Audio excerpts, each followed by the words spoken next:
Gabo, as we call him in his homeland, achieved worldwide fame for his fascinating narrative as author of hypnotic stories that have become commonly labeled as magical realism.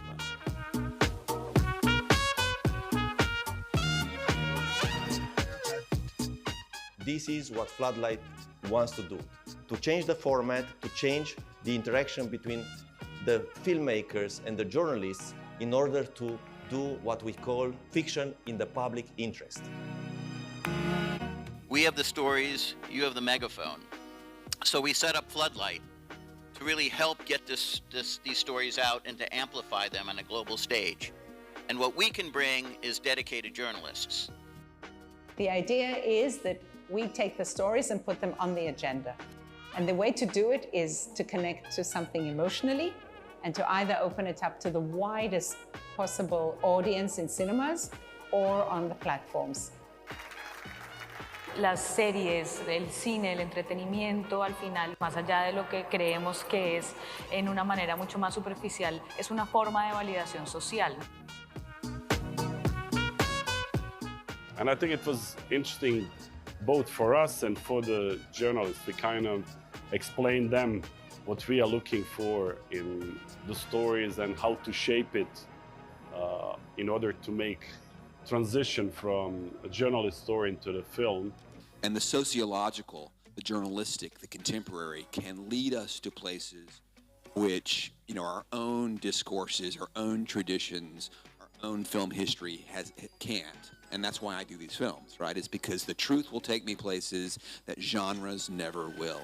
Yeah. And it's so freeing. The stories that we are listening to are really unique, and I really admire the bravery of the journalists. So they are bringing to us really stories that we never heard before, about people that we never heard before. Bueno, en general creo que estamos llamados a buscar nuevas formas de contar la realidad. When you write an investigation, you're writing it for people who have the time to read it. But most of the world is caught between barefoot politics and bare cupboards. Y me parece que explorar estos nuevos formatos nos da más posibilidades para llegar, porque hay historias que quizás periodísticamente puede ser que les falte como algún elemento y a través de la ficción podés como completar ese relato o darle otra mirada, otro ángulo.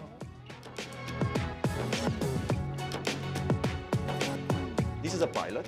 We'll see where it goes, but it's a huge promise because everybody here seems very content, very happy with the outcome of this meeting, and I think we are partners in the future of journalism. There is no doubt that this pilot, this first Floodlight Summit, would have driven Gabo crazy with excitement.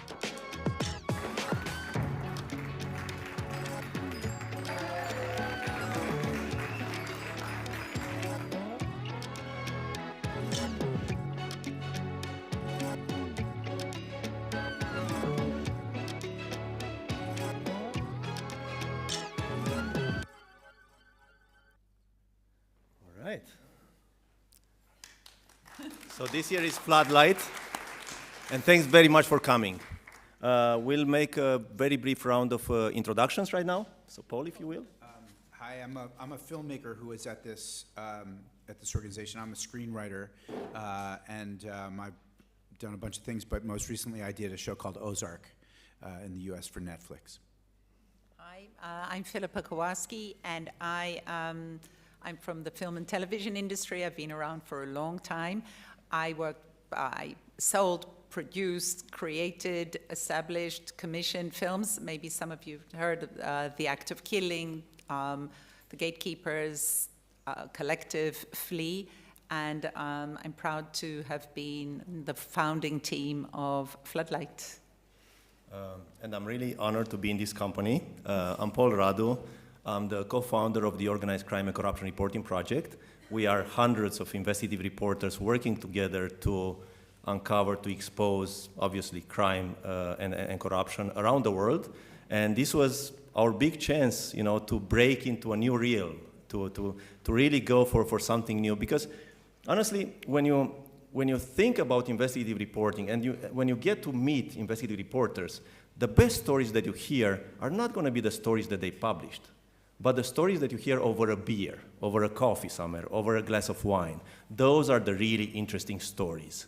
So about 2 years ago, I was in Cartagena, Colombia, and I was sitting with Jaime Abello for lunch. Jaime Abello is the director of the Gabo Foundation, and Gabo, who you've seen in this film mentioned, Gabo was an investigative reporter first, before becoming one of the greatest fiction writers in the world.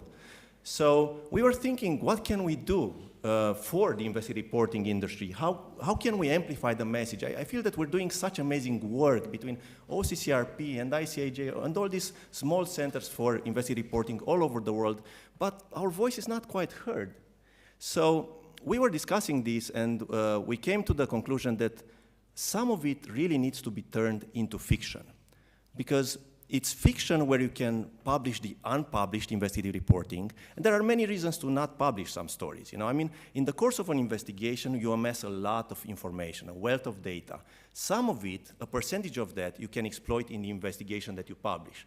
But for legal reasons, for space reasons, and other reasons, you can't publish all of that. Let's say you find a lot of information about a mobster and his family, and and affairs that they're having, and all of that. You will never put that into an investigative report.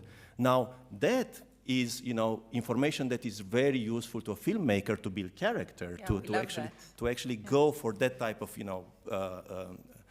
people who are flawed in themselves. And so we were thinking how to put this in the move, in the sense of really creating a movement around this, to create a pipeline, a platform between the investigative reporting industry and all these amazing brains, that are doing very courageous work, and the filmmakers who, I believed at the time, needed this type of feeding of info.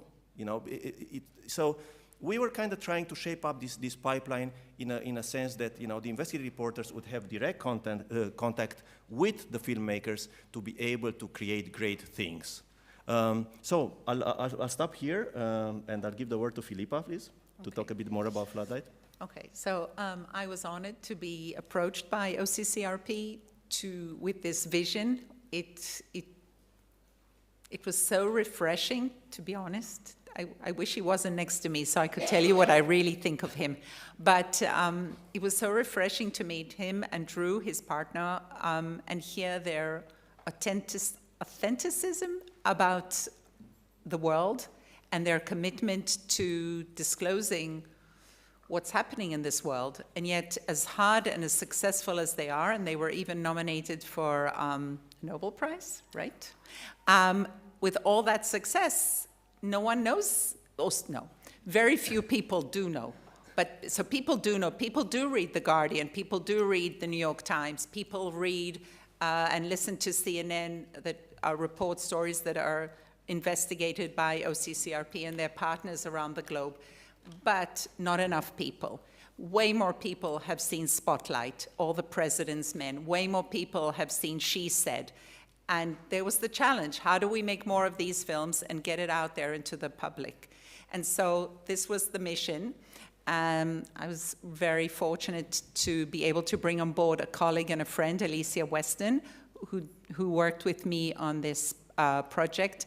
And together we said, okay, let's see how we put the pieces of this puzzle together to make it happen. The goal being another Spotlight, the goal being another one of these super influential, perhaps, films, or films that make a difference, films that are based on true stories, and predominantly fiction films, though, to be honest, I'm a big supporter of documentary films, been making them all my life.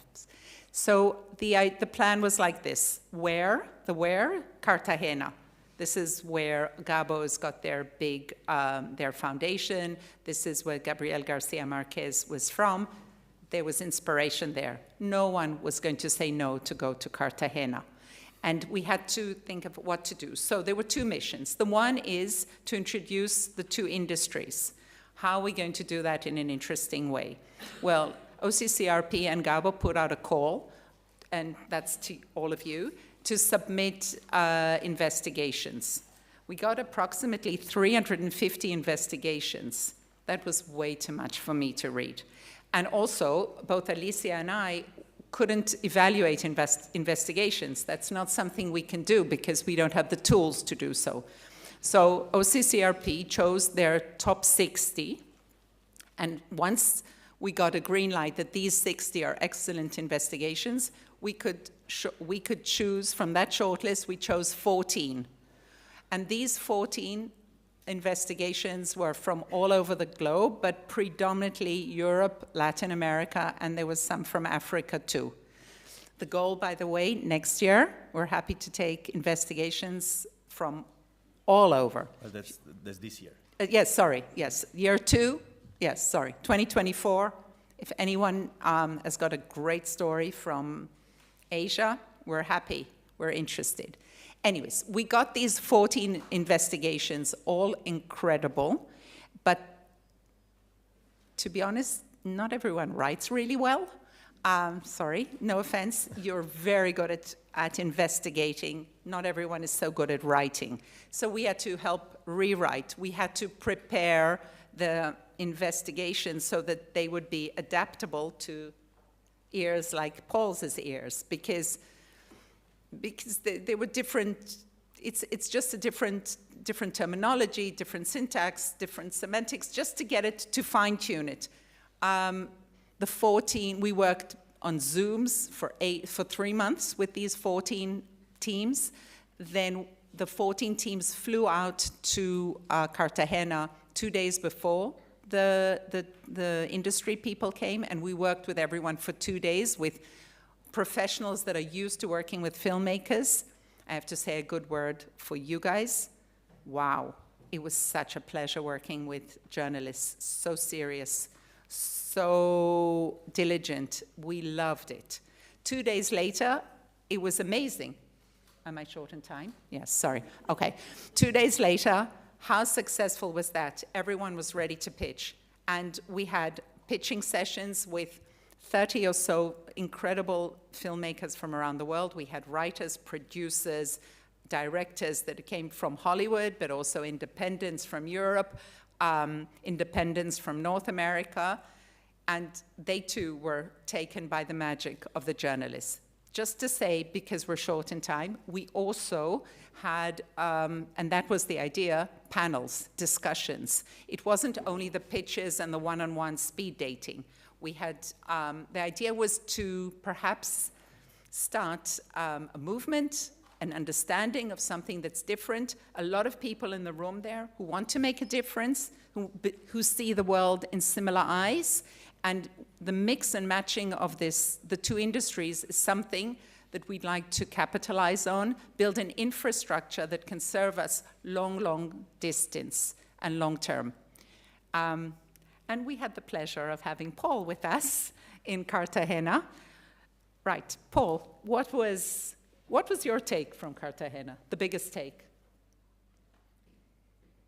It's so hard. I guess the thing that surprised me the most was that the journalists were as interested in what we did as we were, in these people who are, in many cases, running for their lives and, devoting their lives to breaking stories, bringing down heads of state, and they wanted to know what it was like to work in Hollywood, which I just thought was really hilarious. I do want to say first that if you remember nothing of what I say, you'll know that at least from the point of view of the filmmakers, we had an eye-opening, an extraordinary experience in Cartagena. So extraordinary that we all came home with COVID, and we still think it was an extraordinary experience. The thing that we found, there were so many things that we discovered. One was that the journalists and the filmmakers shared this desire to find the truth about things, and our methods are different, but we could all agree that this idea of truth was what we were pursuing. You know, and I'll just say, as a filmmaker, I got there the first day, and there was a presentation, and we learned. It seemed that the journalists and what they were trying to do was almost godlike, and which made me very, very uncomfortable, because however I feel about myself, it is not godlike, you know. And I want to say that the stories that the journalists are telling are about good guys and bad guys. And it's clear who is who in these stories. And from the point of view of Hollywood, we're looking for characters who are interesting. And fortunately or unfortunately, some of the most interesting characters are the crooks. So we had to find a way to tell the stories and help the world, and not to humanize the monsters of the world. And so we began to have a conversation, and I try to explain to the journalists this way, that namaste means the God, namaste, the God in me recognizes the God in you, yeah? But the God in you scares the shit out of me, so I see namaste in reverse. The fuck up in me recognizes the fuck up in you. If I can admit my vulnerabilities and my faults to you, and you can do the same, we can be friends. And that's kind of the way the stories that I like in Hollywood work, you know. And there's a reason that you might not know where Hinckley, California is, or who the Pacific Gas and Electric Company is, or what Chromium 6 is, but or that its drinking water got contaminated, and for 21 years nobody told the people of this town. But you do know that somebody named Aaron Brockovich broke that story, you know, and Michael Clayton, which is based on a human being who worked for a law firm. You know this story through the main character, and these main characters are flawed, and they're flawed like we all are flawed. And so the idea is to find a way to tell these stories about corruption and human fallibility through the portal of a character who can drive us. And the best characters who drive us are the characters who are checkered. Aaron Brockovich was a slip-and-fall client at a law firm trying to get some money to raise her kid, didn't get the money, was upset, showed up at the law office, and then they almost fired her because they thought she was messing around, and she was investigating this story. The last thing I want to say is that this is a beginning. What happened in Cartagena was just a beginning, and it was just an extraordinary beginning of a conversation between journalists and fiction storytellers to help each other develop together stories that can change the world like a movie can do, and tell the truth. Absolutely. Just two things. I want to say that Susanna Grant, who wrote Aaron Brockovich, came to Cartagena. She was with us there, and she's wonderful, a wonderful team player, and she was inspiring and, of course, very helpful. There was an extraordinary group of people, and I think I was only invited through a clerical error, but it all worked out. He was our star. Yeah. And the second thing to say is that Cartagena, or Floodlight 1 was December 23, and we already have 2 projects in the making and another almost 2. So if we have 5 out of 14, or maybe even 6 that are going to happen, that will be a big deal. Really proud of that. Absolutely. And the way we're looking at this is, obviously through fiction you can tell a fuller truth because you're telling more of the actual story, but we're also looking at this from a financial standpoint as a means to finance the investigative reporting industry if some of these films gets made. So that's kind of the flow there. So with this, we'll open up for questions. So please don't be shy. Question over there. What do you imagine is the expected time frame going from an original investigation through the workshop process through a published movie or miniseries? So in Cartagena 2023, let's take the 2 that are close to be signing. There are 2 different types of projects right now. The one is more independent, the other one is more Hollywood.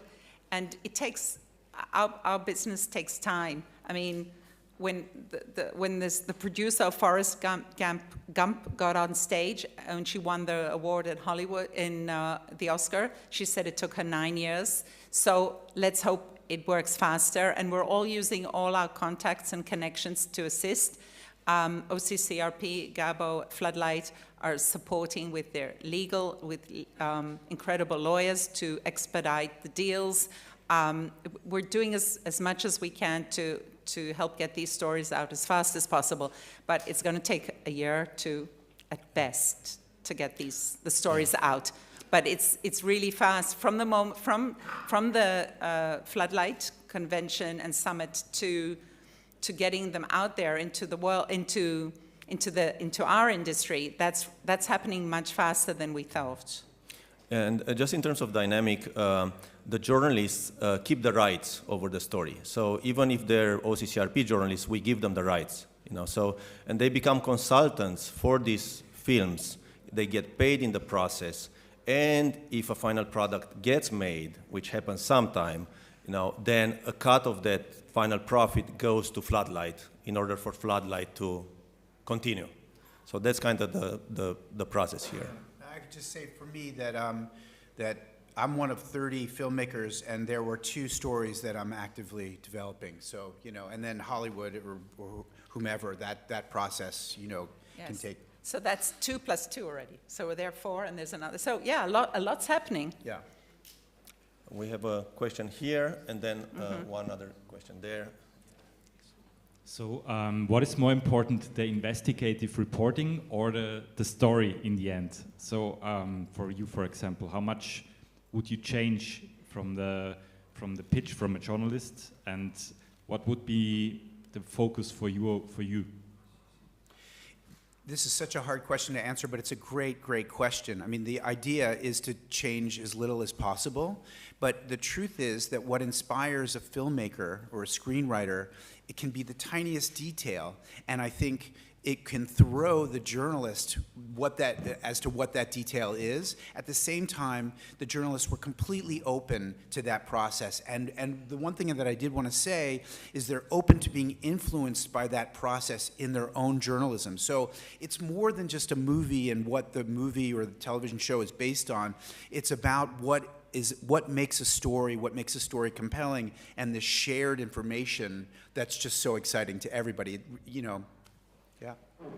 And we believe that if the journalist tags along, you know, the filmmaking will be much richer, because the journalist will always feed the information in. Feed information and protect integrity. Protect integrity, absolutely. Yeah, just to follow up on that question. Sorry, yeah. I just got the mic. Yeah. No, so sort of the narrative lifeline of these investigations tends to be a paper trail, which, you know, just documents sort of sewn together, which is quite boring both visually and narratively. So just interested what kind of techniques do you use to sort of incorporate that paper trail, that investigation into the actual final product? Well, once you submit, people who are from your profession will read the submission for starters, and they will recognize a strong investigation when they see one. And once they've greenlit it as an investigation that they think is A, strong, and B, can work for our industry, then it moves to the next phase. You know, it's a process. And again, we're looking at the investigation that was not published as well, that part of the investigation. And we had, so time for... 1 minute. Yeah, so just quickly. Just one question quickly, and sorry about this. Because Yeah, please. I think the question has been answered now, but I wanted to know at what point you start fictionalizing the story, if that's in the process when the journalists are working on the investigation with Floodlight before Cartagena, for example, last year, or if that happens after the fact. Fictionalizing after. Got it. Everything that happens up to the presentation is religiously connected to the truth and your investigation. And then there's the movement to that side. So, you know, it just goes... But the pitch must be 100%, not 95%, 100% true to what happened in reality. And we thank you very much, and we invite you to submit applications to Floodlight. You have some flyers there. Thank you.